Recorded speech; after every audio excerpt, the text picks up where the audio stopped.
Hey everybody, welcome back to the Quest for the Bestest. It's the podcast from Banter where we review every single Best Picture nominee when it's the time of year. And guess what? It's the time of year right now. Today we are talking about the film Train Dreams from director Clint Bentley, starring Joel Egerton, Felicity Jones, Clifton Collins Jr., a period piece, the late 1800s, early 1900s, a movie released through the Netflix streaming service. And one of the 10 movies that was nominated by the Academy for the Best Picture Award. So, of course, today we're going to be talking about it, discussing the finer details, nuances, and aspects of trains, as you know, something that matters a lot to me. And so I'll just keep building the tracks right in front of me as I speak. We're going to talk about Train Dreams, of course, but I'll remind you, because last time we had a banger of an episode. We discussed the new PTA movie, One Battle After Another, and we liked it a lot. We went on and on and on and on for a long time about that movie, and it got a 9.5 out of 10 to put it at spot number 2, unbelievably. 2 with a very good score, because Sinners is 1/10 of a point above One Battle at spot number 1 at the 9.6. And so, Train Dreams... Which makes those actually 2 of the highest rated by us films that we've ever reviewed on this over 200 film journey that we've been going on. Indeed. A 9.5 and 9.6 is a very high score to get. And so we shall see if Train Dreams measures up. But if not, there's plenty of good company farther down, as you might have heard in the earlier episodes of the show in weeks past. So now I'll hand it off to Abram, who I believe has a lovely comment from the field. Yes. To get us going on a little discussion, and then we will tunnel right into Train Dreams. Just a lubberly comment. What I actually have here is I have a tit for tat here. Oh, okay. I'll do 2 Quest videos in a row here where I mention a little tete-a-tete. Exactly. This goes back to our review of The Go-Between from 1971. Wow. Jack, you reviewed that movie in 1971? Review from 1971. I'm going to go, Jack, I apologize here, but I'm going to go with Jack Olivier Lefay 277. Well, here. Mr. Fancy Pants over here. Says the following 277, dang. What a pity. What a shame. Listen to your distressing comments. I'm afraid that you are dumber and limited critics. By the way, I'm reading this verbatim. Yes. Verbatim. Here we go. You are not able to recognize and appreciate a masterpiece. The brilliant direction, the complex and ambiguous script by one of the best creator of English play, Harold Pinter. Michel Legrand's score is obsessive, and Julie Christie is gorgeous. The movie is a superb description of English gentry, talks about the guilty of a passionated love, the loss of innocence, the manipulation of feelings, the differences of classes, ellipsis. When you have not a huge cultural background, you should better talk about popcorn movies as Spielberg's movies or action movies with Tom Cruise. That's part 1. Part 2, response from Backlot Banter. Thanks for this constructive comment.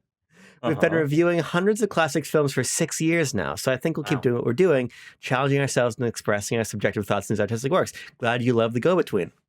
Part 3, and this includes the exchange. I didn't know there was a part. It was a reply.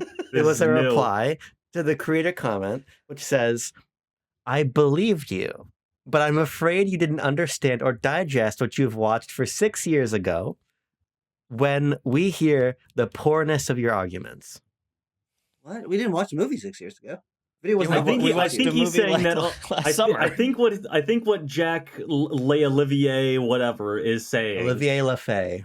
Olivier Lefay 277. Hey, were the other Jack Olivier Lefay 201 through 276 taken? There are Boom, fans. Gotcha.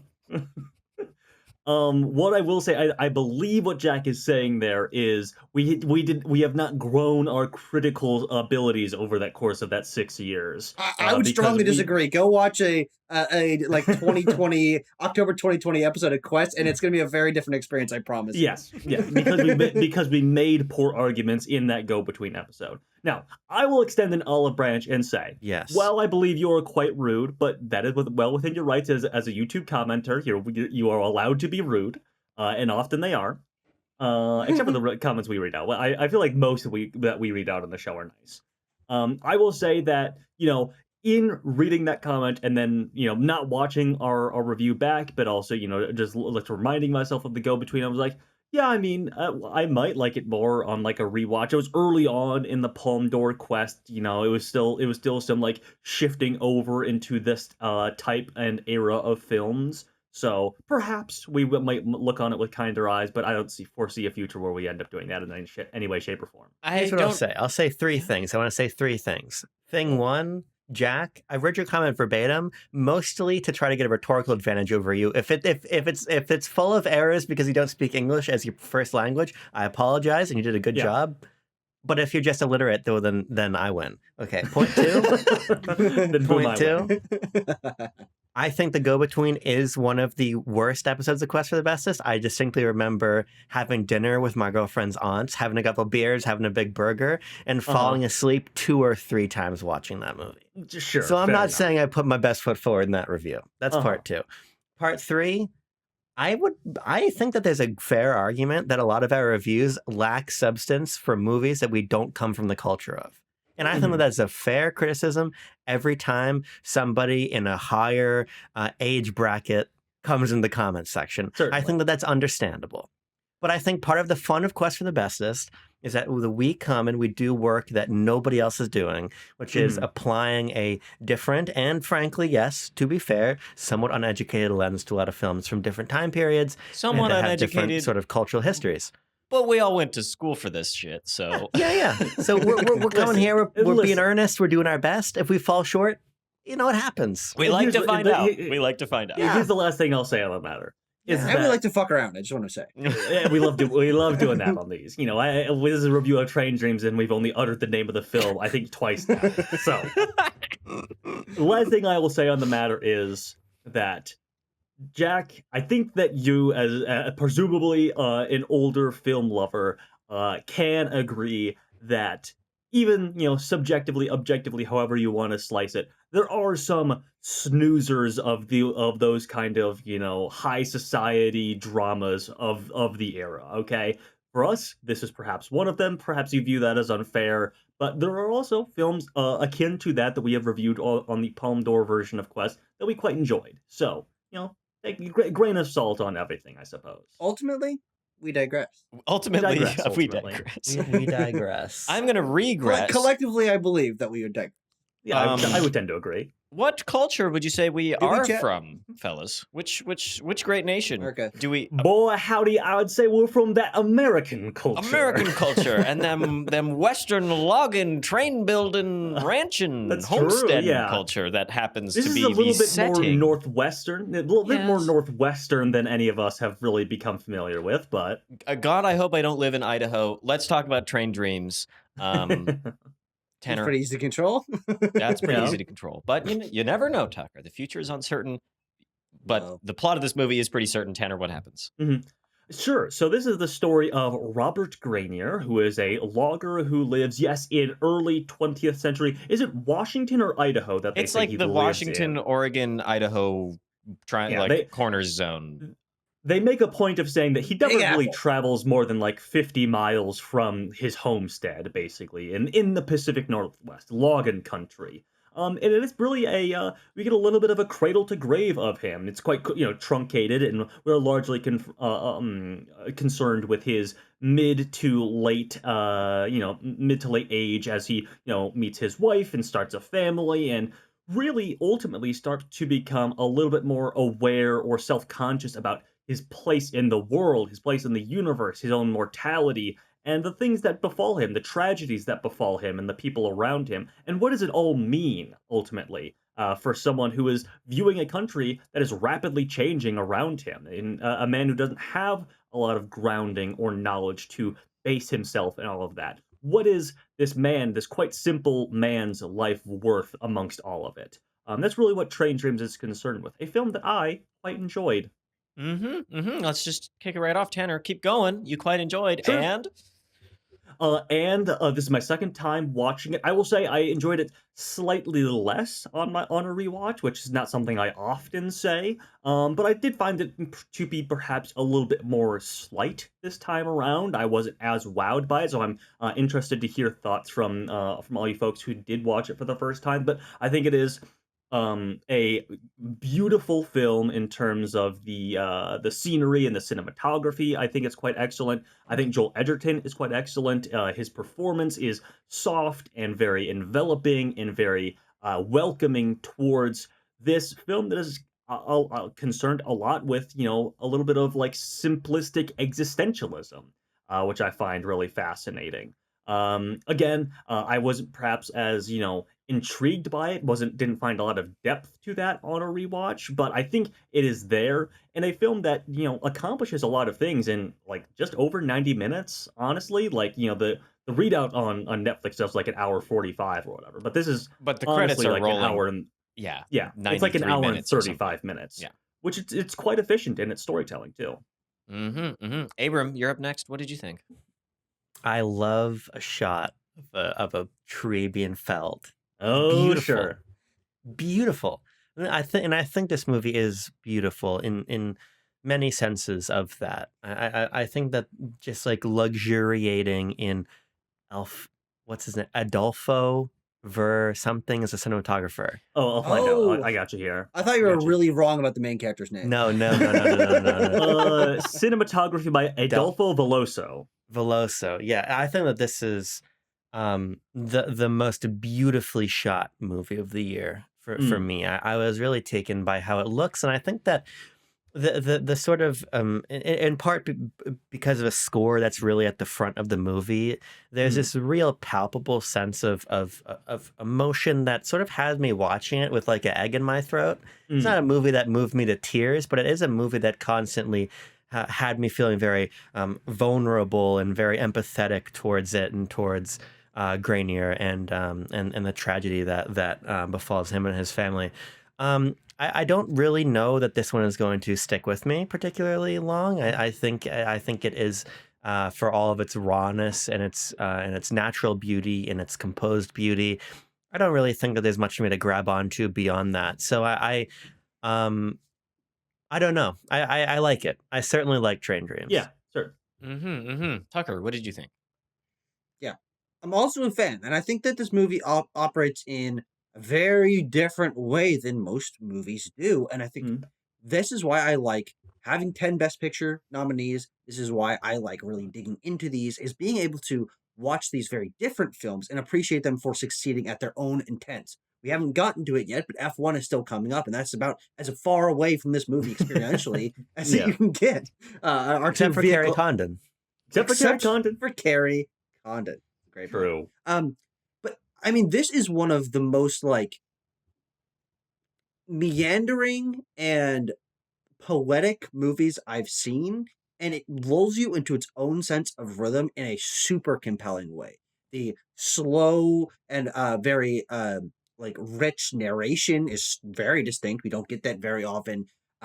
The amount of time that we just spend in these very ambient environments, kind of plotting from plot point to plot point and time period to time period. It's so distinct, and I love it for that. And because of that and the themes that it does tackle, it brings a lot of thoughts into my mind about the intent of work and community and family and how that balances out in a time period of change. And so I was thinking a lot about the world and about it made me think existentially. And that is a good sign of a movie intending that and executing upon that. But I also think that on a textual level within the film, there's so little going on that, again, I maybe appreciate it or respect it for that, but I think that you could have achieved the same level of beauty and existential themes with something that is a little bit more interesting on a narrative and / or dialogue and character level. Robert's in like an interesting scenario, but like, is he an interesting character? I don't know. I mean, he's largely like faultless and he's very aimless, which is the intent, but like the side characters are simple but very fleeting. and like there's not a lot of like conversation or like good moments of dialogue. Like it's a different intent for the movie, and that's why I really think that it is distinct and interesting, and I was engaged by it. But I think to Abram's point, it's gonna be one I have a very hard time sticking with because I'm a very character focused guy. I love character dynamics. I love a good line reading. I love an iconic dialogue scene. This movie is lacking in that, though it makes up for that in other areas. I would say that I was pleasantly surprised by this one. I didn't really know what to expect going into it, and what I found was, yeah, like you guys said, like a really touching, lovely, cute. A lot of words I think I've been using to describe it in a couple days since I watched it, and I mean, like you say, Abram, the shot of the tree falling is just excellent. The cinematography is, and I look at that and I think, oh, it's a miniature. And then I think about it a little more like, no, I think that was just a tree. I think they just chopped down a tree and filmed it. And I'm like, hell yeah, that's awesome.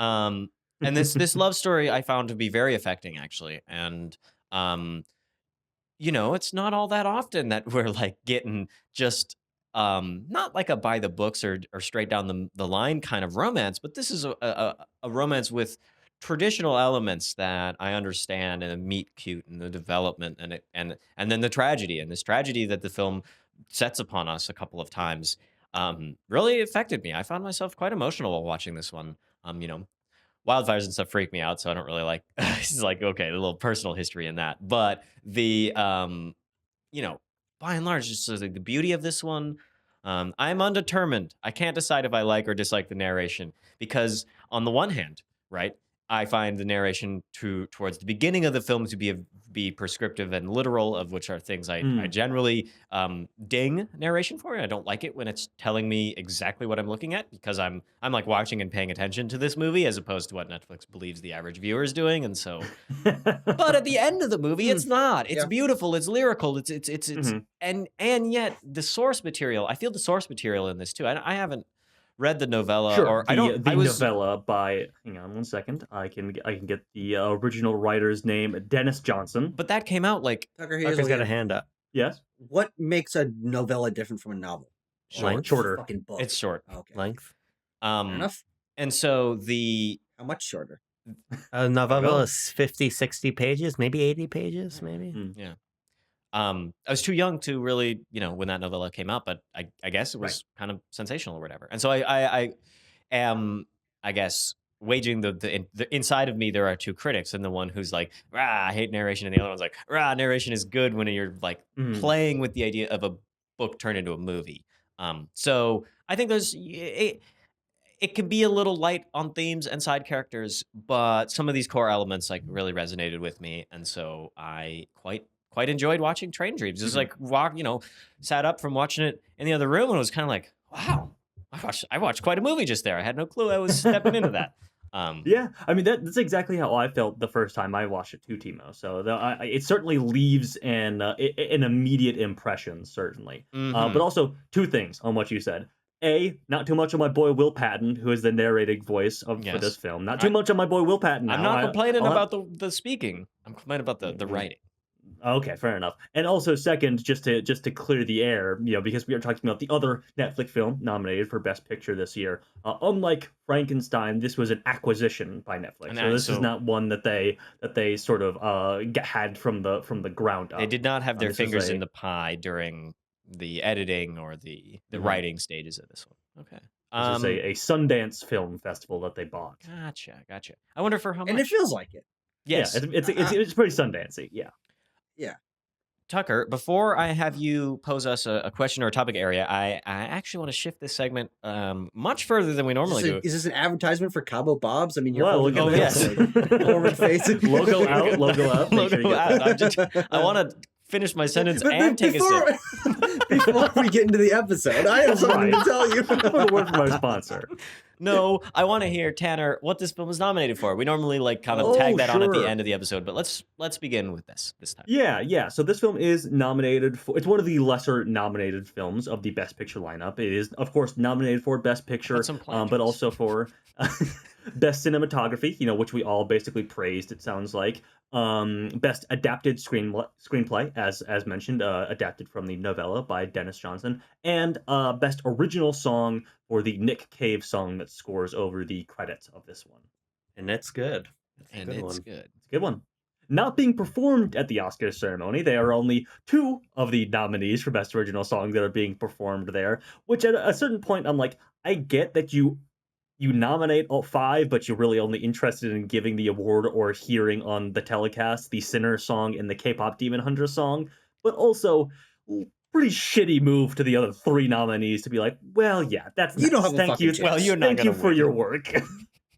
But I'm also like, for every other year that the Oscars have happened, they've done performances of the 5 songs. Well, and pretty the fucking performance- shitty to just like, Yeah. well, we're doing the 2 big ones. You guys, you can have your nomination and be happy. Let the ceremony be 12 hours long. Come on, just give in. Take a note from Jeff Keighley's book. Yeah, Just let when it go it moves on. over to YouTube, hopefully that will be the case. Tima, hopefully that will be Hopefully the case. so. Oh yeah, that's true. Tucker, what interests you to begin this discussion? Hearing what we all said about the film and kind of our general thoughts, but some area to dive a little bit deeper in. I think that I want to start by posing a question to you guys: is what are the major feelings that this movie made you feel? Because I do think that it is a viscerally engaging film. It inspires a different movie watching experience and feeling and thought process in me from the other ones, which again is exactly why I liked it. But I want to go around the horn before I get into my thoughts and touch on each of what you guys like major feeling, major experience as you're watching. What makes it different from the other things we've watched. Abram Wiener. I'm Tucker is hosting this. That's right. I can't do it in one word, but I can do it in like a couple words. I didn't ask for one word. Well, I don't know. Here's what I have to The say. spirit of the question. Yeah. No, this is a long form video. I'm not asking you to keep it Abram, short. 1 syllable, please. I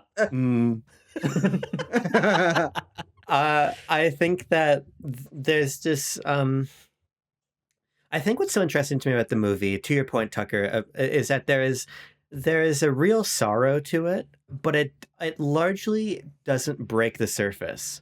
And I think that that's a very interesting position the movie is in. Obviously, to some degree, it is like a deeply, deeply, deeply, deeply sad and sorrowful film in what happens to Grenier. And I think that sort of sense of sorrow, that feeling of melancholy, hangs over the movie. But I think that it's largely able to resist sort of spilling into melodrama. And I think that's maybe why I never found myself actually moved to tears by the film, despite being very much sort of emotionally involved in it, and sort of every once in a while like gripping the armchair, the couch, because like I'm feeling a little sad. I think that maybe in part because Grenier is a character who is often guarded in the one sort of outward display of emotion we see when he's with Ignatius Jack. He even apologizes for crying. So, and I think that the tenor of the movie reflects that guardedness. And so I think that sort of saturated sadness is palpable, but it doesn't sort of explode out into big swings of drama for me. I think it's this deep like 6 out of 10 on the sorrowness scale. Deep 6 in the movie. That permeates. Yeah, that's what I would say. For me, the Tanner, what do you think? I just want to hop in. There's like an additional feeling beyond the sorrow. I think, and that Abram, I feel this too. This very, I don't really like the stoic man archetype is really what Robert is it Grenier or Granger? Grenier. Because by the way, as a sidebar, I had to put on subtitles about 25 minutes into the movie. I don't know if this was my fault. I couldn't understand what the hell they were saying. The Netflix that I subscribed to, it started in Portuguese and Portuguese audio and Portuguese subtitles, so I had to figure out how to get that to turn off. Sounds like you don't maybe subscribe to Netflix. But there's like a guilt aspect to this movie, like a really strong one. And it's a survivor's guilt complex that is Yeah. displayed in two different ways that I found just like, I mean, it's really because of our leading man, because of Egerton, just like, I don't know, he carries this haunted look.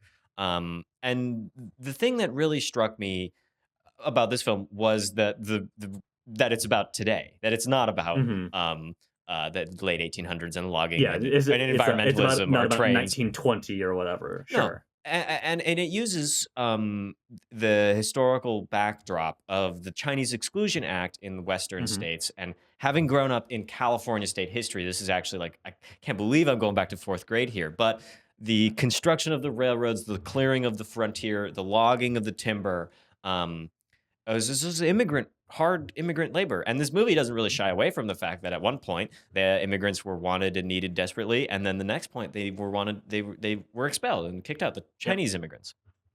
And I just freaking love it when the face of the man who was executed shows up hmm in Robert's vision. He's sitting by the campfire, and that man is just staring right back at him. And we know this is not literal. We know it's not really what's happening, but that the guilt that Robert feels for having seen this, having and have felt it wrong, felt the deep moral complicity in his silence, that like continues on deep into this movie after he's, it's quite at the beginning of the film. He's like, I worked this train job, or the narration says he worked the train job, and soon he would regret that decision entirely, or 100% or something like that. And so the but then the second part, beyond just this kind of like weird in passing guilt, and guilt for having lived through it and still being here while the people that you respect or love are not, is when Felicity Jones's character and their young daughter dies during the wildfire, and or goes missing. I mean, we presume they're dead. hmm For all intents and purposes they are. The guilt that Egerton is able to display in this character as Robert is, I think, is like really profound. It really comes across to me very strongly. His like, you know, he has a great, the moment they might use for a performance like this, during the ceremony, where he's like, wow, he's yelling off into the blackness of the night and just trying to confront that. And so that was the emotion that I think I was really, the sorrow and the guilt. And I think that there's something to do with, how change plays into all that, and we can get into that hmm more. But those are the two big ones that I really felt during this watch. Sure. For me, it is kind of what I said in my opening statement. This is the existentialism of it, specific to a man who is a footnote, or maybe not even a footnote, who would be skipped over in like a text or a history book or whatever. He's a man who did nothing really of note and is kind of, a witness, a bystander to a lot of things. He is a little bit powerless to a lot of the things that happen in his life, whether that be the death of his wife and young child, or whether that be the Chinese man that he was working on a railroad with, who at one moment was sawing a log with him, and the next moment was being thrown off a bridge. Like and I think the whole movie is Robert sort of coming to terms with the fact that coming to terms with the fact that he doesn't that he feels like he feels lost. He feels, lost in a wash, lost in an ocean of time and people and everything like that. And everything that he tries to grab onto slips through his fingers. Um, I think it's very clear that that is an intent of the movie from the way it's bookended with, this Will Patton narration that really ultimately is just circling this point for a couple of like wispy grumbled Will Patton narrated lines where he's like, he was born and he didn't go fucking nowhere with his life, and he didn't even know where his parents were. And I mean, that happens at Which the is an beginning. At the end, important character note. We must revisit that fact. yes. And at the end, it's like, he never bought a gun. He never talked on a telephone. He lived in this cabin until the day that he died.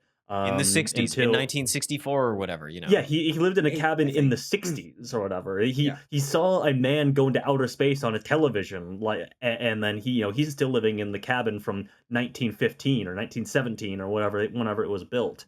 So I think it is the story of a man, and really conjures into your mind or the mind of the audience, like, what is my place amongst a time scale that seems to be moving faster and faster in a world that is vastly different than the one that I was even born into, the one that I grew up in, and the one that I work in, and the people that I know.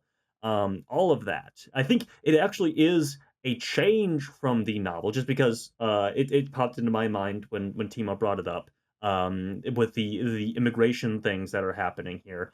And I think worth noting for this point that I'm talking about, in the novella, Robert has a more active hand in the death of that Chinese immigrant. He's not filled with like racial animus or hatred or anything for him, as I understand. I haven't read it, but the way I've heard it, retold or summarized is basically like he sees these guys grabbing this guy, and he's like, okay, I guess in the movie he's like, what did he do wrong? But in the novella, he's like, I guess this guy did something wrong. I'll grab him too, and like see where these guys are taking him, and they throw him off the bridge or whatever, and that is what fills him with guilt. But I think here it's distinctly different, that he is a bystander.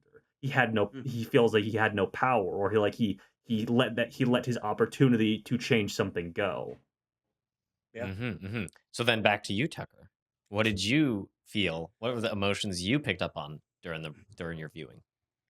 Yeah, I think a lot of these sort of emotions of sorrow and the passage of time, I think that's like the main takeaway from this movie. But especially on the sorrow side, I think that I I need more dialogue and character work to really get into the psychology of someone. I think Grenier is a very difficult person to get into the psychology of, because he's very simple. He lives a very simple life, and he doesn't talk very much, especially not to a wide variety of people.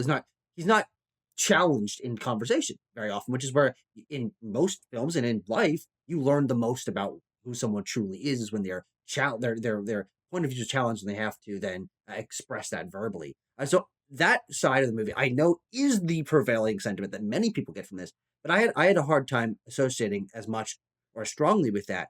But where I found the movie most fascinating, and to me matched most with its sort of poetic, whisper-like, ambling feel, is the idea uh, of like, what is the purpose of someone's life, and how does that interact with the structures around us? I think that the thing I found myself consistently most fascinated by is that this guy loves his family, built a house with his own hands, is good at his job, is nice to people, and he's still barely getting by.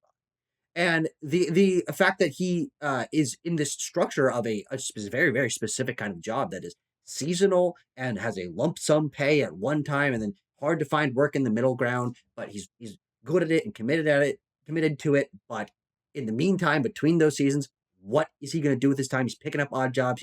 He can't stay at home with his family because he's gone for months of the year, so he's missing things. But it's a job that's important and that he's doing and doing good at. Like, his relationship to his job completely is at odds with living a life, building social connections. You're so nomadic. The people you spend months of your life with, you will probably never see again. You can't spend time with your family. And it's also at odds with building a future for yourself, because it's not a job that is structured to give you consistent enough pay or enough skills to build forward. He is good at one thing, which is being out and working with his hands and the teamwork element, I guess, though they don't lean too far into that. Like, it's just so fascinating to me that this man who is living a very specific life, and a life that many people did, is just unable to, because of the structure of that job and the way it impacts his life, do much of fucking anything, frankly. Yeah, I mean, and that is like really interesting, because like, what does that say about like the ways that we treat specific people in certain classes and jobs? Like, this has to happen. Someone's got to do it, but the people that are doing it cannot fully integrate into society. And it's fascinating. I think it's, to the period setting of this, it's the last time that like this was the American story too. Like this was the American man. Like the passage of time and the shifting of the country around him is all to this point. But like, he's born in like the 1800s and he dies in the 1960s. He basically, at the end of his life, like, the idea of the nuclear family is born, and like the suburbs and commuting and everything like that. Just ideas that were totally foreign to him and did not exist when he was, trying to start his family and trying to establish and put down roots and everything. Like, he is still living in the frontiersman, like, manifest destiny America, and he lives through the death of that.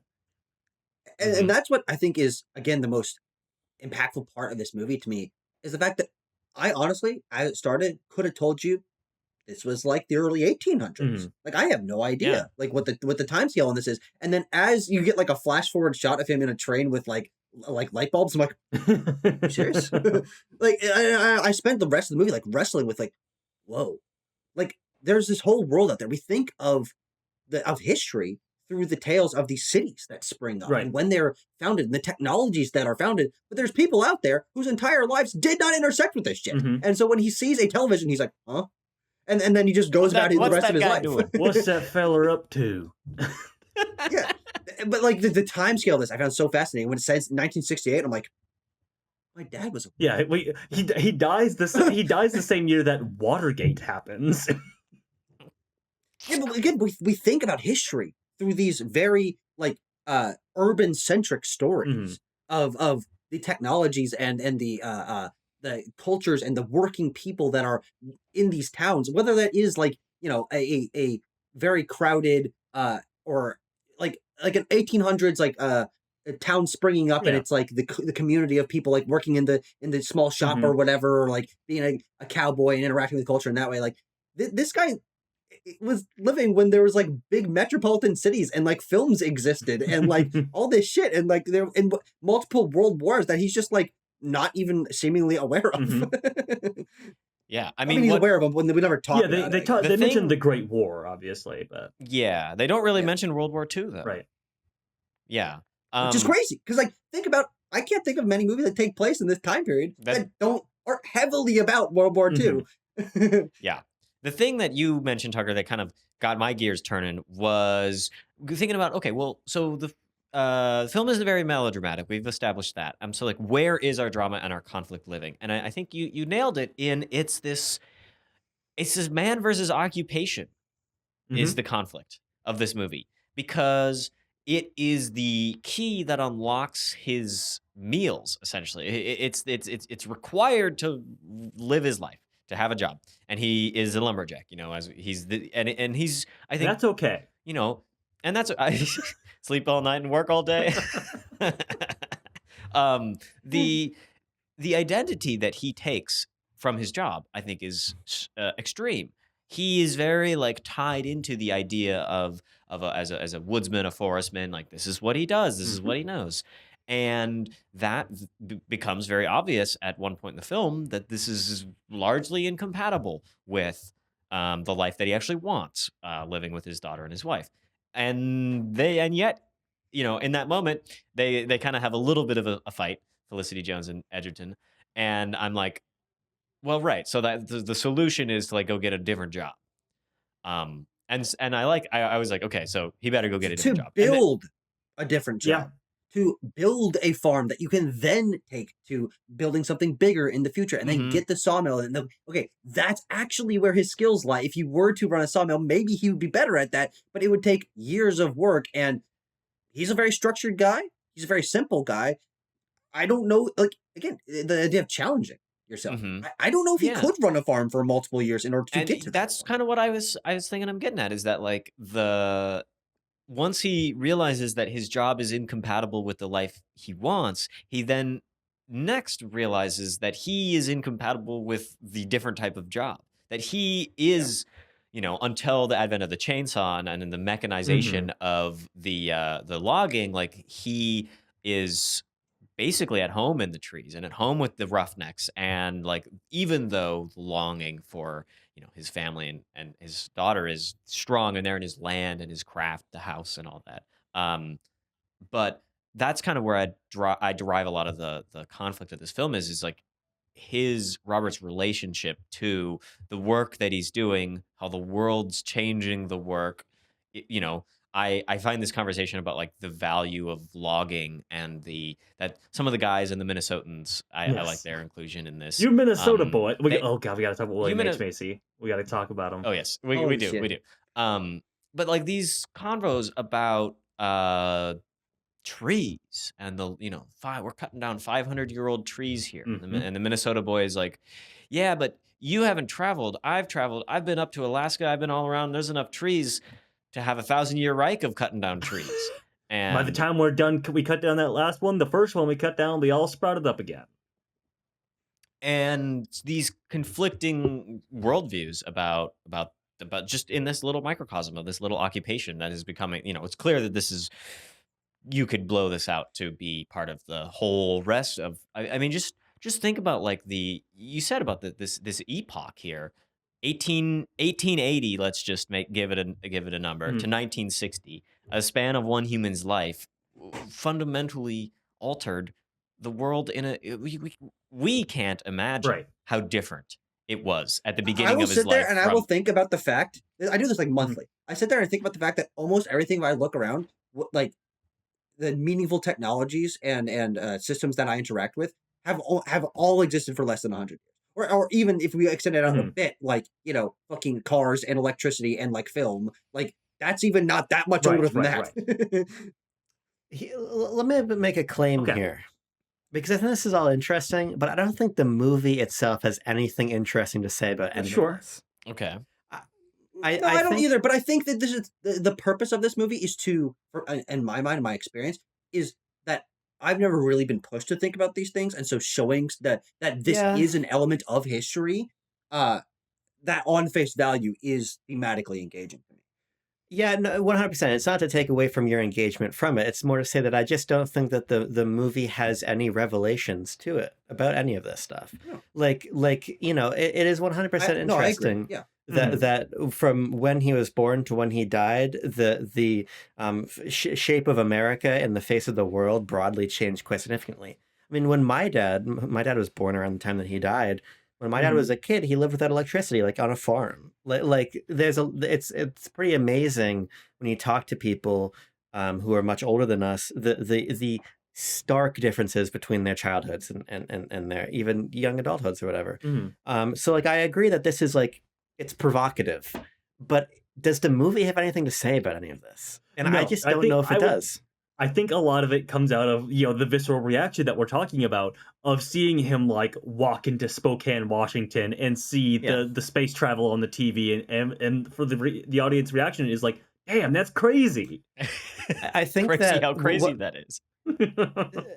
So what I think that what it's trying to do in part, which is interesting, is that the narration has a sort of fixation, as Grenier does in the later years of his life, about trying to understand what his life was for, what it was about, what the point of it all was, the why. And when he's up in that biplane and he's getting this view, this idea that he is like the world is so much larger than him.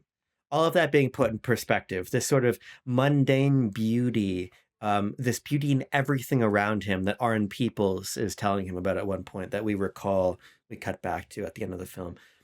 I think that that's like an interesting idea, but there's like nothing to that. It's like, yes, if you understand that the world is so much bigger than you seem a lot smaller than it. Yes. It's pretty simple. It is pretty simply life affirming, I think, at the end of it, which is which is not bad. Which is not bad. It is a commendable accomplishment to like make me feel that, especially in this day and age where like everything is a distraction and everything is terrible. To be like, life, man, like life, quoting a little Bob Ferguson here. Yeah, that's the thing, and that's the difference. And I think why I am trying to view this movie almost through obviously a very different lens of a life that I've never lived, is that I think the revelation is in the fact, and why it's so difficult for us to pin this as a revelation, is that we, from the moment we've been born and from the moment we like went to class, we're aware that there's all these cultures out there. Here's a video of not different only wars and history, but that and there's galaxies that are out there that aren't our own. Exactly. And our understanding of what our place in the universe is quite literally billions times larger than this guy could ever possibly imagine. And the revelation is that to him, this is the biggest thing that could possibly happen.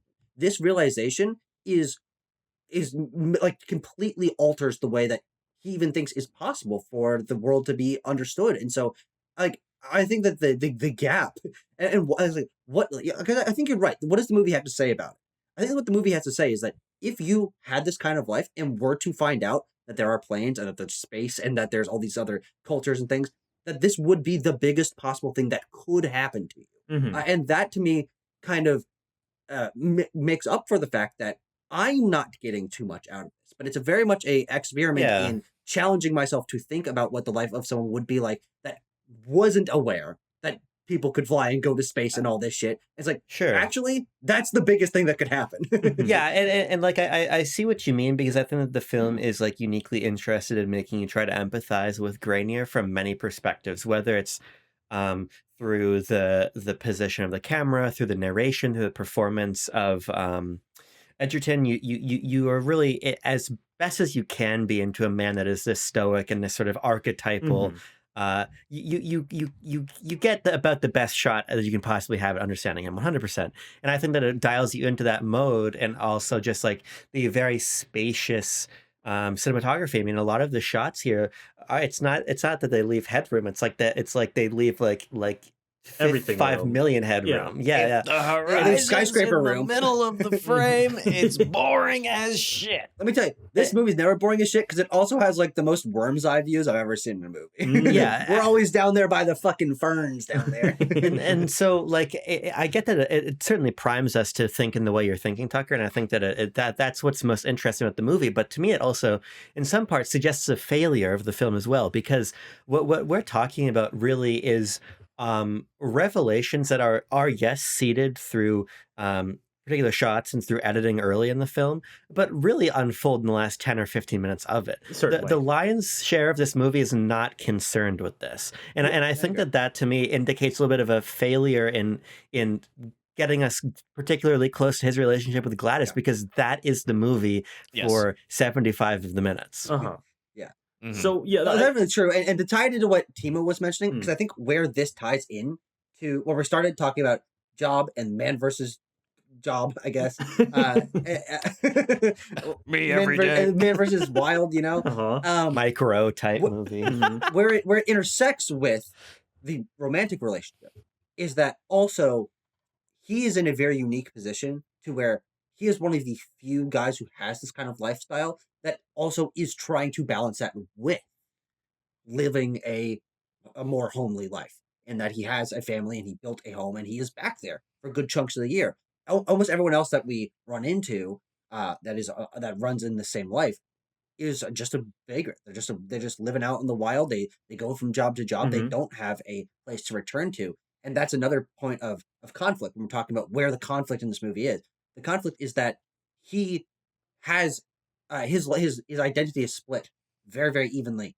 Is that where he truly feels at home is with his wife. There's a line in the narration of something like when he was building that home and he just gotten married, like that was the first time he truly felt purpose in his life or something along those lines. But then also the only thing he knows from the like, quiet solo life that he was living up to that point is being out in the goddamn woods and being with the guys in the shit and taking down trees. And so like his identity is at odds with itself. That's the conflict of this film. And it's man versus job, yes, but it's also job versus like life. Job versus wife. Job versus like family. If I can just put one more note on that, though, and then I'm curious what Tanner thinks about this as well. But I think part of my there is this notion that logging cannot entirely sustain the life he wants to live, but there is like logging unsustainable question mark. we do a lot to like ellipse struggle that comes from this. Like he is able to find odd jobs, and he does quickly set up this new business for himself as essentially a chauffeur. Like as much as we talk about him as being singular, he's a 1900s Uber driver. he is called a cabbie. Well, he's got an Uber. What? He's got an Uber XL because sometimes you haul stuff for people too. True. But like he is industrious in a way that seems to always be able to surmount logistical problems. Like, this is not a movie in which a man is facing logistical I would problems. He agree. is, yes, but the conflict Mhm. is almost entirely emotional. And so I just feel like the things we're pulling out are more interesting than what's actually in the movie. I think is ultimately the this problem. is a bit of a core issue that I especially felt this time around. It was with the truncating that happens of Grainier's life. And so here's a thought that I was percolating on since I rewatched this last night. Um, a lot in hearing people talk about the film, especially because I don't have a lot of experience with the films of one Mr. Terrence Malick. I have watched one of his Oh yeah. films, one of his early films called Badlands. We will be at some point in the future watching his film Tree of Life for the Palme d'Or winners. But I have a loose understanding of What's his the work. one with the wheat fields? That's not Tree of Life, is it? Days of Heaven. Days of Heaven. That's the one I've seen. So I Yeah. guess I've only seen one. But like I have a loose understanding. I've never seen one either. I have a loose understanding that he makes these kind of films that are sort of epics that can be set in the in the American past. He's made like The New World and Thin Red Line and Days of Heaven and all this stuff. And he makes I'm glad you contemporarily brought set up films Malick, too. Yeah, because Days of Heaven and this, like, yes, they'd be kissing. I'd say. many people have said of this film that it feels a little bit like Malick Jr. going on here. Especially as Malick later in his career made these very very long epics of a man or of a family or whatever. That is very much what Tree of Life is. Um, and I kind of felt the truncation as a bit of a weak point here. If this was a little bit more similar to clearly the films of Malick that have influenced this one, I think that Clint Bentley and Greg Cuidar, who are sort of this filmmaking team, probably would own up to that fact. That yeah, especially when we are, he's in the biplane and he's flashing back to all the people that he met through all these like all these side characters that we recognized. Rewatching it last night, I was like, I don't know, like I like these characters and I think they make an impression because of the memorable actors in these roles. But I'm like, it feels like we should have spent like 25 or 30 minutes with these guys instead of like 5 to 15. Notwithstanding like Felicity Jones, of course. Like William H. Macy feels like a guy that we should have had a lot more time with. Carrie Condon's character, we feel like we should have a lot more time with. Ignatius Jack and all these guys. I'm like, if this film was 2 hours 45 or 3 hours long or whatever, it would feel like I can't imagine the compounding effect that ending would have on me in that regard. But because we're dealing with a 90-minute movie, and I understand the appeal of doing that, adapting from a novella, wanting to have that sort of that punchy truncation that made that novella a hit. But I'm just like, in a filmic format, you have the opportunity to really build stuff out and really take the audience along for a ride, and apply different levels of makeup to Joel Egerton over a long period of time and introduce us to all Which they these did. characters across chapters Yeah. of his life.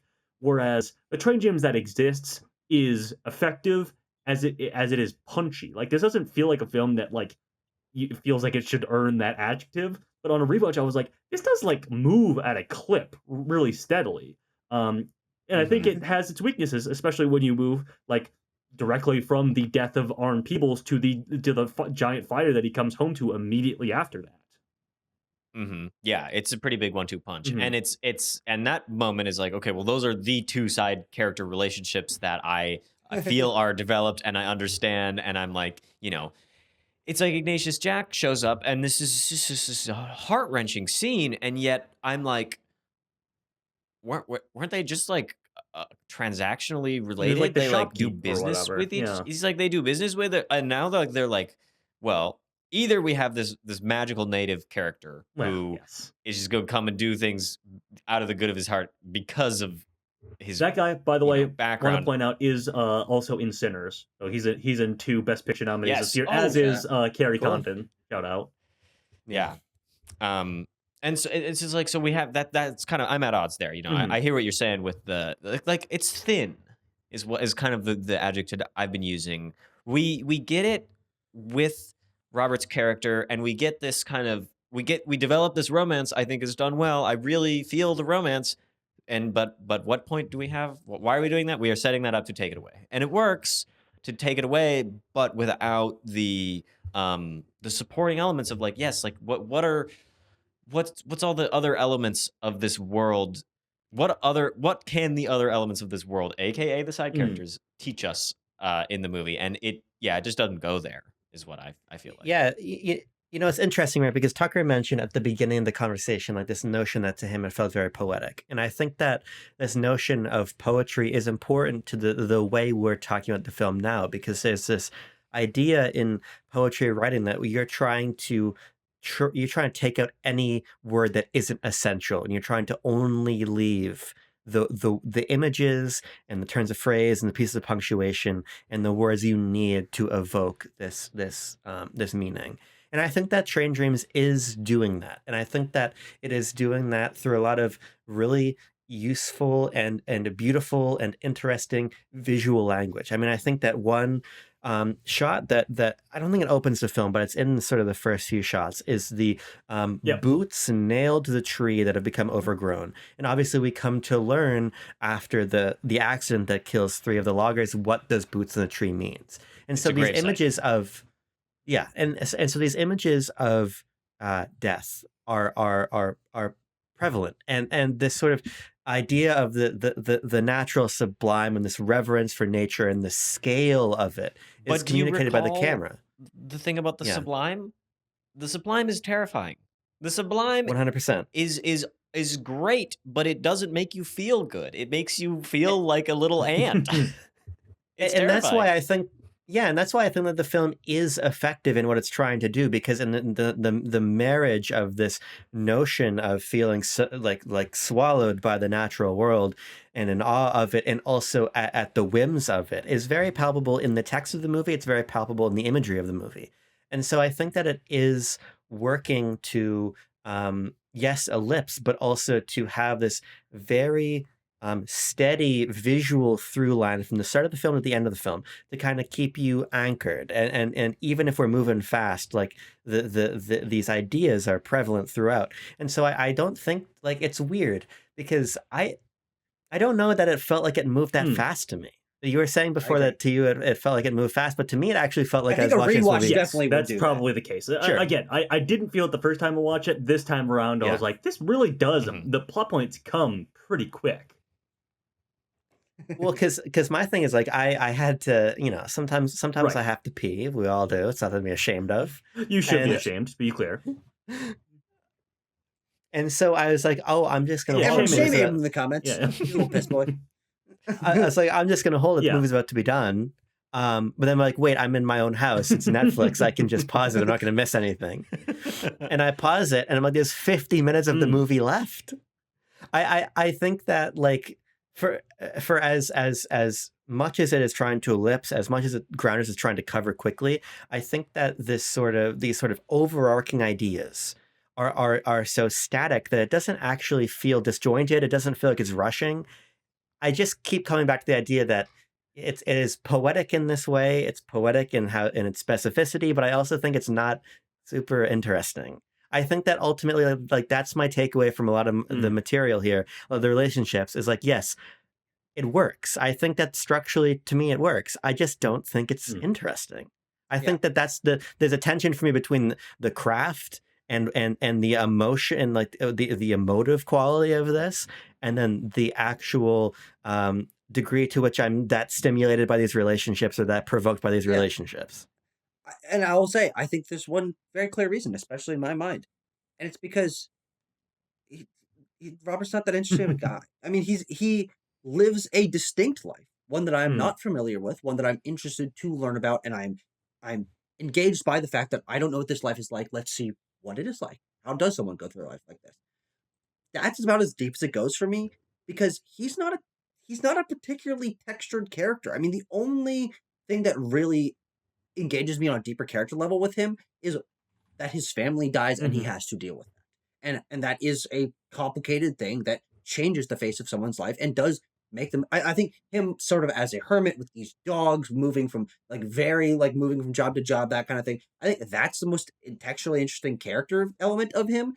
But to that point, he's a nice, hardworking guy who loves his wife and loves his daughter and wants to do right by the people around him and is isolated.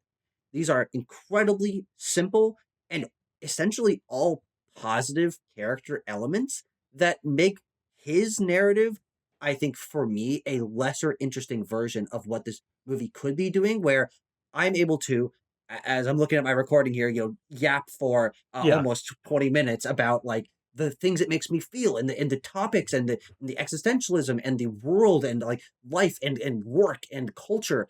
I can talk about all those things, but it is also centered around a guy that I think maybe it might be that his simplicity allows me to focus on those things, but I also think that those things could be funneled through a man who is more complicated. I crave almost an antagonist for him. I crave a mistake that he made in the past, like taking the fact that taking away the fact that in the novella he was more directly involved in some way with the death of this guy that we keep seeing. I'm like, in some ways, I almost don't buy that he's that haunted by the death of this man that he barely knew, because we only saw that guy for like one shot. And then we don't get enough talk from him to really get why this is sat with him. And so his simplicity, I think, is a major flaw for me with this movie, because a guy that had more more complexity to his life, I think. Tanner, what the fuck is wrong with you? What do you need? I'm sorry. I was trying to contain myself because you're making a point, but I should address it. When you said he needs an antagonist, the first image that popped into my head is Gobert Rainier, which is like his Waluigi. I couldn't stop laughing. His what? At his Waluigi. Like, I couldn't stop laughing at like an evil Robert Granier named Gobert Rainier. Gobert Rainier. Two R's. R. So I'm sorry. I kept. Yeah. Sorry, I did. Please continue your thoughts. Okay, I'm It's sorry. a point well I taken. got it Though. now. Yeah, it's a point well taken. Okay. Which one? The Gobert or All of them. All of them. All of them.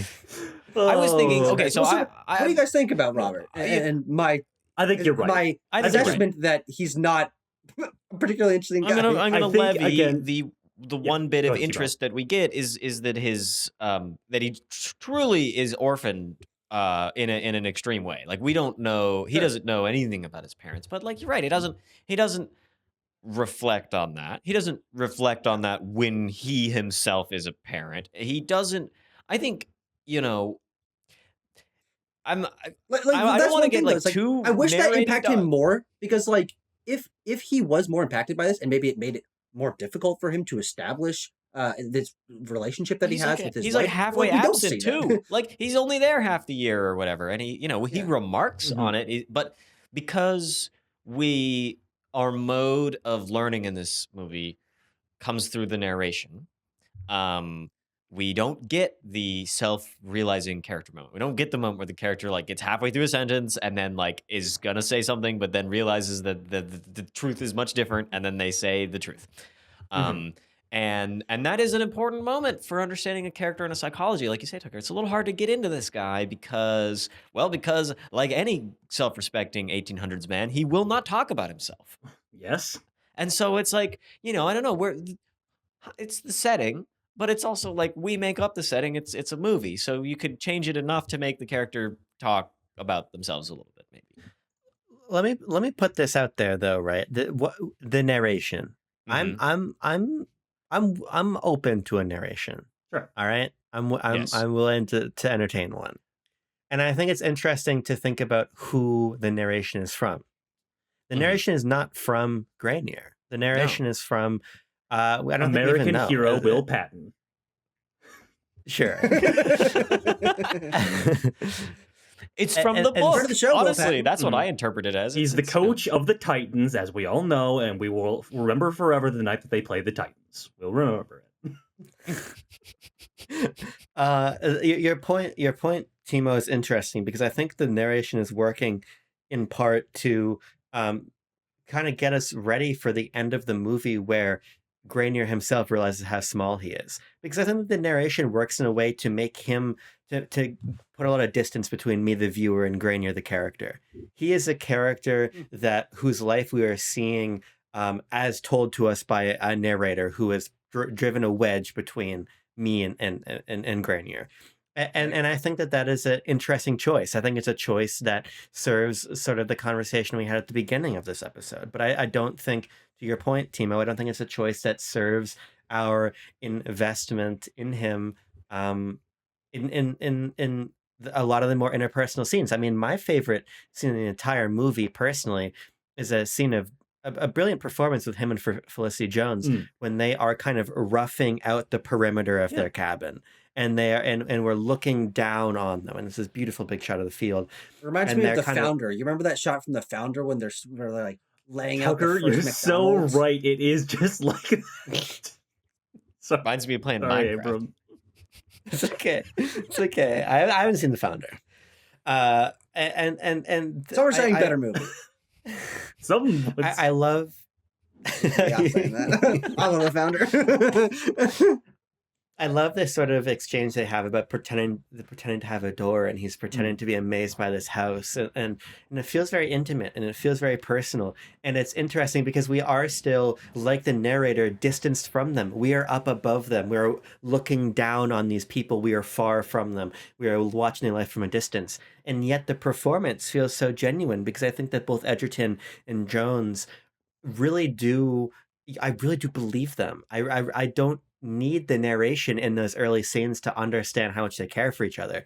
And so I think that the film is very capable of bringing me close to characters even when I am distanced from them. I think that there is that heart and that emotion. But I don't know. I just don't care. Like, I'm Yeah. wrestling with this feeling of apathy for a lot of what happens in this movie that I can't quite place. I think you're right, and again, it goes back to what I said, where it's like I think my closest to these characters comes more from the charisma of these performers that I like seeing on screen that we recognize, as opposed to the actual writing of them.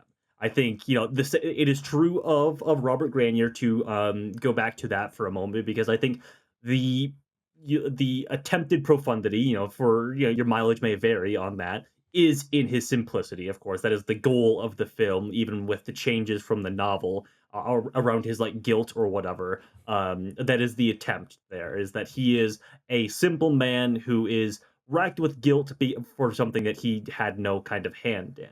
But I think this extends to the side characters and his interactions with them.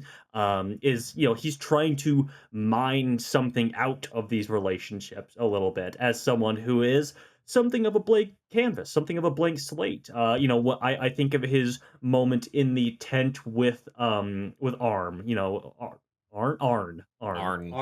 William H. Macy, when he's trying to he's like, this guy has been around for a long time and has seen a lot and has met a lot of people, for as much as he blusters and tells stories or whatever. And he asks him, what does he ask him? If the things we do follow us through life or whatever. It comes either immediately The bad before or things we after. do. He sees the ghost of the man he saw lynched again, and then he asks Arn about this, and then immediately, kind of following that, a few minutes later, Arn dies, and he sits with him as he dies. There was even, we've mentioned her a couple times, but not her character, Carrie Condon, as what is her character's name? Does anyone remember?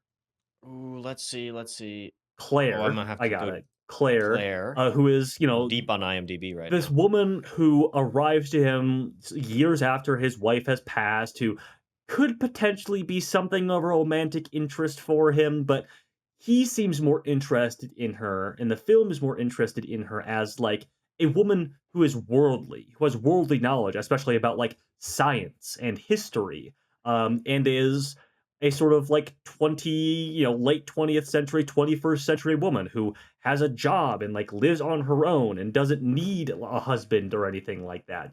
It comes, when she's talking about that letter of recommendation that she got to be a fire tower watchman or whatever, when the letter of recommendation said, she does not typically have the timidity associated with her sex or whatever.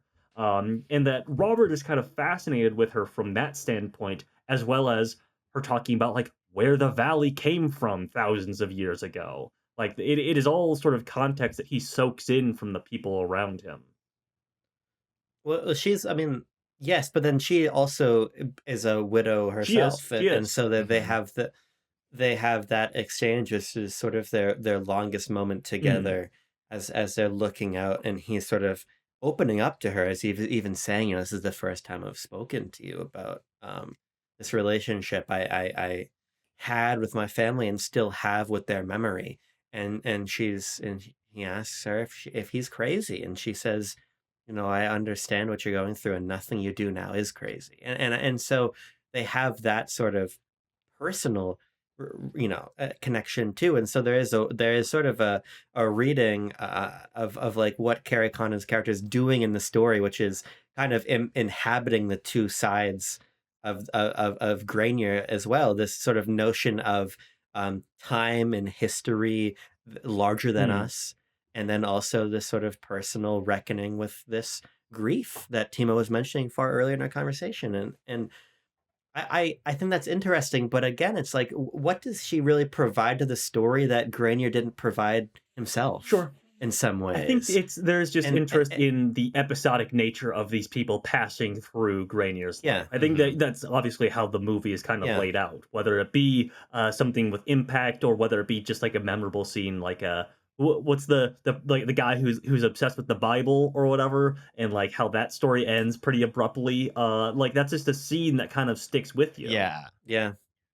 I like Yeah, that. Yeah. who's shot. Yeah. Oh, yeah, I mean, it's because it's like it's almost as if these little vignettes are the the places where we are discovering the thematic weight of the movie. Like you say, this moment with I'm Totally true. reminded Yeah. Apostle Frank, the Bible Yeah. guy, Yeah. who um it seems lynched a black man, and Hmm. the brother of the man he lynched is coming to get revenge. And Comes in, the by the way, while it's in shot, like a wide brim hat and like a full duster. It will immediately shifting the vibe and like aura farming as he rocks up there. Yeah, yes, major aura farm, and then but it's the thing he says right afterwards, Yeah. I think we'd seen the lynching of the Asian man earlier, Yes. right? Well before. And so I have this, oh, okay, right. We're in early 1900s Hmm. America. Things are not good between the races right now. There's a lot of Yeah. Yeah. problems. And And so, that's but to changed. have that very, like you say, is a very bold character show up, is very out of place, Hmm. and then just demand, be like, Yeah. It's also like you got a problem with it? We better get it out yeah, here. it's 'Cause very it's like, yeah, interestingly shot too. Like, is a fixed camera angle, and he sort of like just kind of comes in from like stage left almost, or his like it's shoulder and the very side of his painterly, face. theatric. Yeah, Yeah. and we don't change. We just kind of see Apostle Frank like he's sort of like shifty because I was watching him this time around, obviously knowing what happens. He's kind of shifty, and then he just gets up and bolts or whatever. Um, and then the guy Mhm. like walks all the way to the back of the frame and double taps him, and he's like, "All right, anyone got any problems with what I just did? Go ahead, deal with me right now, because I do not want to spend the rest of my life looking over my shoulder like this guy just did." And Yeah. but then, okay, well, who does spend the rest of his life looking over his shoulder for something he did not do? Hmm. Well, that would be our main character, Of course. Well, I think that one of the sort of strengths of how the film is assembled is how it's edited. I'm really interested in these sort of interjections we get, and these literal Hmm. dreams that we see of the cabin catching on fire, and of the face of the man who was lynched, and of the train barreling down the tracks. And I think that that's effective. I don't really know how much it sort of reveals to me, but I think that as we're watching this movie as something that is sort of touching us in this like a raw and more emotional way, I think continuing to burden us with what our character is being burdened with, especially in this narrative as we've been discussing, that is so episodic and is so concerned with this forward progression and plotting, is very cool. I don't really have much more to say Mm. about it than that. I just think that eh, I think that's just a useful tool that the film employs at many points. And I guess if I had to pivot it into something, I think the last thing we've really yet to talk about is the ghosts of Kate, and maybe the reappearance of Kate. And I'm really Hmm. curious what you guys thought of Mhm. this. What you thought of this young girl that, as it's potentially Granier actually finds and actually cares for. The narration says it's impossible for it to be his daughter. Well, The narration is also narration acknowledging. says that he knows it's impossible. It's sort of like Sure, going into yeah. Robert's mind and his coping with his daughter's death is that he's there. It says this numerous times where he's like, he knows it's impossible and he knows that they're dead, but there's just a sliver of hope that he always holds on to that he cannot get rid of, and this is feeding that sliver of hope. Yeah, and this then- girl shows up. Yeah, maybe, maybe What do we- not. I what do we mean, she think? disappears the next morning. The window's open, of course, so maybe she did that. And we also see that he sets out like a bowl of food or whatever at some point during the sort of closing narration of the film. So we don't know if she comes back at It's all. not that he does it one time; it becomes like a Oh, habit. sure. He sets the food out all the Mhm. time now. That he You know, just is lets it that, her? you Is it know- just like wild animals coming up and eating that? Like, yeah. I think that Go ahead, Tucker, because I don't know. That's what I was going to say. I don't think anything Hmm. happens. I think this is him trying to find some Yep. purpose, because I mean that's what the second half of this movie is about, is him feeling disconnected from anything, even himself, even the land that he owns. And I feel like that all comes to a head when he uh I don't remember exactly what happens right before that, but I feel like it's kind of just like a psychological breaking point where I don't think any of that happens. I think he is making a reason for himself to feel like he is doing something, that there's someone that he can care for in some way, even if it is a phantom of someone that he leaves food out for. That is a something to do that in his mind is potentially helping someone. Mhm. Because I don't really think there's any reason to think that it's actually his daughter, especially.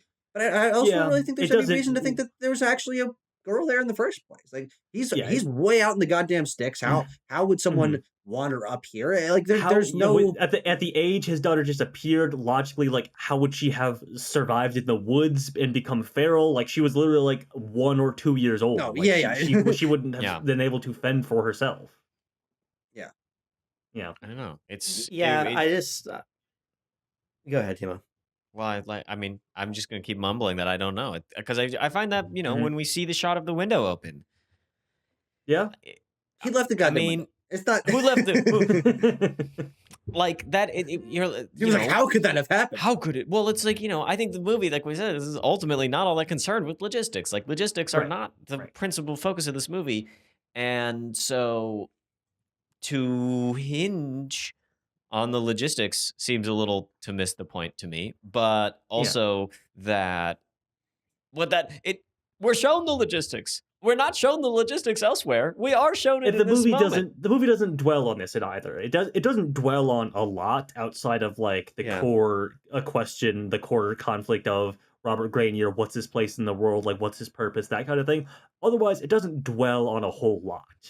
Which kind of goes back to my point of like, you know, what is a twice as long version of this movie look like, and how impactful is it? You know, for all the things this movie does, if you blow that out and, you know, doubly give it to the next person, how does the movie change? I think I just find this sequence just kind of odd, because I think that the movie is otherwise very much interested in through its sort of filmic language, making it clear what is happening and what isn't happening. I think it's very careful to do that, to have Gladys reappear, but then have the building around her catch on fire. Like there's never a moment in a lot of his delusions when I'm like, oh, maybe there's a shred of reality here. But this one is different. It's functioning differently. That it leaves, I think, more space for you to wonder. And I just don't really know what I'm supposed to wonder about. I think that's what I ultimately come back to at that portion. Because like, Yeah, I know he's Yeah, a good ki- dude. I know he would take somebody in a moment of need. Like, yeah, I just get this about his character. and I also he's not get a that cool like man, yeah. no, and I get that he's he like he's missing his daughter. Like I kind of had picked up on that by that part of the film. You kind of picked up on that when he was extremely depressed and living in a lean-to on the very ground where he last saw his daughter and wife. Oh, that was something that you got? It was such. I will say that I really do think Felicity Jones is very good in this movie as Hmm. Gladys. Yeah. There's just like I think that there's like an uncharitable reading of this film where she largely exists just to be killed for the existentialism of his ponderance on life to happen. Now, I don't think that Mhm. that's. I think that's unkind. I don't think that's entirely accurate. But we come to understand her as really just something that Robert desires and is the other half of his life. I don't really feel much of for her as a person or a character. I think she doesn't get that much to do. And I think that that's where that sort of a more uncharitable wording could come from, but I think she is good with what she has. Certainly, Yeah, I think that's I the story of a lot of people in the movie. well, yeah, definitely true. I think I said at the beginning that I wasn't quite as sold by the side characters, but I think the reality is they make more of an impact, frankly, than maybe even Robert does. Mm. Because I really remember these sequences, and I feel like I can get so much history and personality out of the Bible thumping character and out of Arn Peoples and stuff like that. Like these are characters that are outspoken. They talk a lot, and we get from their personality, and also in both of those cases, their flaws, that we get so much more out of who they are as people and the way that they perceive other people and other people perceive them.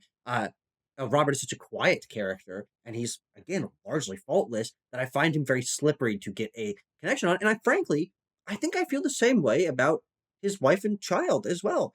I like Felicity Jones, but goddamn, is she way more interesting than last year in The Brutalist, where she fights Yeah. back against our Well, main yes. character, and she has more of a purpose of her own rather than being this person that takes care of the child at home and loves her husband.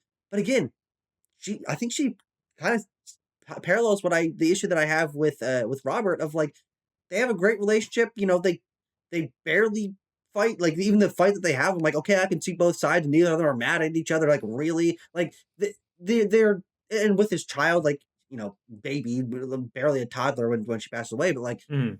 like they feel stock standard to me of like, and I think that's maybe where I find my biggest disconnect in this movie is Mm. I expected to come out of this movie being like emotionally because of the death of these characters very moved. Nope, not at all. Mm. I was actually surprised that I almost felt nothing, by watching him like build his life back up. Of course, in the reality of the film, not a quick thing, but seeing him be able to do that, and because we get so few like dialogue sequences from him, I'm not like as ground into his psyche and the way this is impacting him. I just think very little of the family dynamic element of it. It's a very core element of this movie, but I'm like, yeah, loving father and loving wife and funny, cute daughter, had a life, and Giggly then daughter. some of them Mm. died. Like Well, it's really not deeper than that for me, and I think that's a major flaw of this movie. Tucker, a lot of that real estate is being taken up by another film this year that starts with an H and ends with Amnet. So, but to that end, and also you brought up the brutalist, and you know my hypothetical 3 hour version of Train Dreams. I just keep circling this idea of like, you know, I think ultimately this movie feels like a bit more of a trifle to me, especially on a rewatch, than it maybe should or maybe it intended to. Whereas you know all of those movies, including the hypothetical one, back up 30 years, are probably like winning Best Picture. But you know, Yeah. this feels a little bit to me like a modern interpolation of things, kind of like The Brutalist was, but you know, paring things down a lot and making it far more truncated, making it far more punchy, and you know, the cons and like the things that must be sacrificed when you do that. When you have this Mhm. story, have this idea of telling a man's life, but then you gotta pull parts out to make this thing a little lighter on its feet, a little, fit it into 95 minutes. Hmm. While also making a very, again, must reiterate, Amy, you're muted. an incredibly pretty looking film. All right, Hey, a little bit of hi, background everyone. noise. You know, I Hello. What do you have to I say? think as we're sort of on our way out of this one, I do just sort of underscore that there is, you know, the poetic quality to the film is effective in a certain way. Like I do ultimately like Train Dreams, and I think that yeah, me too. the beauty of the beauty of the craft goes a long way here. I just think that It just when looks, we really sounds, tastes, smells delicious, you know? yeah, I just think there's like this beautiful shot of him like cutting the tops off of onions or something. Mhm. And in this kitchen, and it's just like it's so luxurious, the sort of real like beautiful idyllic frontiersman life that he Mhm. has here. And I think the film is good about also uh, illustrating what manifest destiny and things also took from a lot of other people, and Mhm. and the people that were exploited by it. I think that like there's a lot here. I don't feel like the core thrust is as strong as everything around it. Sure. Sure. Mm-hmm. Well, should Great. we anything else, or is it score time? I think it might be score time. As we're punching in, I'll put a little something in your head. To talk about just the look of this movie. Really loved that it stuck with the rule. And how it's lit. The lighting on this movie that was just masterfully done. In that it's pre-electric times. You have two possible sources of light: the sun or a candle. Because the sun can bounce off the moon, and you're looking at the sun at night, or looking at the sun in the I day. almost said the moon, but then you got me. You scienced me. I scienced you. It's the You moon beat you doesn't with glow, facts and Tucker. logic, and you didn't even It's know. actually. I should punch in a score, but the movie like really is really great about this like very realistic lighting, and it shows up. We're not doing RE sky panels across the entire thing, so I like that. One final technical note: what are we doing with the shutter speed at certain? Well, parts of yeah, this that movie? happens. That tends to happen. Give it to me. sometimes. Yeah, give it to me. Bring the '90s back. Very How few else? moments. How else do you? How else Yeah. do you know someone's freaking out inside their head? True. Unless you get it gets all shaky. Very true. Alrighty, let's find the score. Felicity Jones is buffering. I'm gonna hit 3, enter. 2, 1, go! Enter. Okay, we've got a score Oh, and no. we've got a tie. Oh, We're gonna man. have to litigate something, and it's That's not gonna be hard. This is gonna be a fun That's one. not gonna be hard. Train Dreams, as it stands right now, Sure. has a 7.7. The point breakdown is Abram gave a 6.2, Tanner and I gave 8.0s, and Tucker gave an 8.5. So 7.7 lands it tied with Marty Supreme. So what are we gonna say? Where is Train Dreams gonna go versus Marty Just fucking Supreme? do it. Just fucking do it. It's not that hard. It's Yeah. It's not under complicated, Supreme. Tima. Yeah. Yeah. I think It's not a we conversation. all four of us vote for Train underneath Marty. Oh, Tucker, you No, go above, right? absolutely Well, not, Tucker but- doesn't. No, But absolutely the three not. of But us. that doesn't mean anything. I mean, I think I have trained James at what, like twice the score? No, almost 3 times Yeah. the score that I have of Marty Supreme. Something like that. So there we have it. Not Marty Supreme, but Train Dreams gonna go at spot number 6 on the list with the 7.7. So as it stands, only one film below it. The two Netflix films sitting together. But next time, as we're about to reveal which movie we're talking about, we're gonna add something else to the list. So Train Yes, Dreams has got a chance to climb a little higher. gentlemen, You're saying there's a chance. prepare to assemble your tinfoil hats. Get ready. We're getting a little bit conspiratorial about some extraterrestrial visitors as we go to a man who's become a bit of an Oscars mainstay at this point. Very strangely to say, Yorgos Lanthimos's Begonia will be the next film that we discuss. I'm bugging out.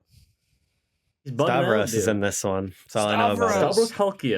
Stavros Halkias, of course, top billed, as we all know. No As bigger you- movie star in this film than him. No, this is a Emma Stone, Jesse Plemons vehicle. When are we gonna And it's just a get remake. the? It's a Yes. remake. I know that as Oh. well. Oh, It is a interesting. remake of a Korean film from about 20 years ago called Save the Green Planet. I see. My real question is, when are we going to get the Best Picture winning Adam Friedland, Stavros, and Nick Mullen movie? Oh, Come Town, the untold story. I think we should get Adam Friedland to host the Oscars. Now that is an idea. That is you an are idea. cooking with grease right there, Abram. We get Adam Friedland to host. Stavros Halkias, needs to Win needs Best to be Actor. nominated for like He wins Best Actor. Best Supporting Actor, Best Actor, whatever. And then Nick Mullen gets nominated for like Best Short Film, live action short film or something. I have no idea what you guys are talking about. I don't know who any of these people are. Okay, fair enough. God bless you, Tucker. Well- Keep it that way. We'll have a Come Town symposium on the Begonia episode. How's that sound? you're gonna have to keep it right here on the channel, Backlot Banter, to watch that. The symposium on Bugonia, not on Come Town. Yes. Remind you. Yes, we're gonna actually talk about the movie and not the stars, but a little bit about the stars. You know Of how we like to course. roll on this show.